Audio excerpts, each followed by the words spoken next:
Hello friends, welcome to PS English class. আজকের topic future indefinite ও future continuous. Future indefinite আমরা কাকে বলবো? এখন কিছু করেনি কিন্তু ভবিষ্যতে কিছু করবে, তাকে আমরা ফিউচার ইনডেফিনাইট বলবো।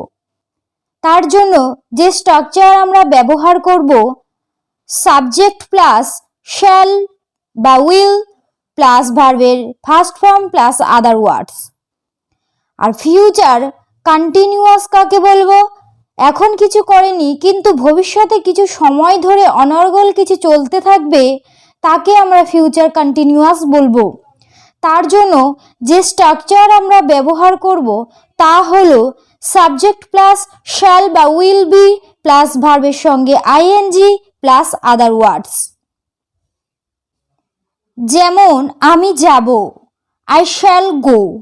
আমি যেতে থাকবো, আই শ্যাল বি গোয়িং।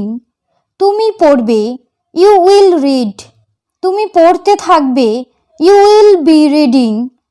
সে নাচবে, হি বা শি উইল ডান্স।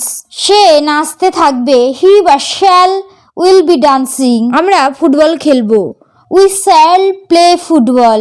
আমরা ফুটবল খেলতে থাকবো, we shall be playing football. তারা ঘুমাবে, দে উইল স্লিপ। তারা ঘুমাতে থাকবে, দে উইল বি স্লিপিং। ছেলেগুলো দৌড়াবে, দি বয়েজ উইল রান। ছেলেগুলো দৌড়াতে থাকবে, the boys will be running. তোমরা ইংরেজি শিখবে, ইউ উইল লার্ন ইংলিশ। তোমরা ইংরেজি শিখতে থাকবে, you will be learning English. আমি লিখবো, আমি লিখতে থাকবো। তুমি খাবে, তুমি খেতে থাকবে।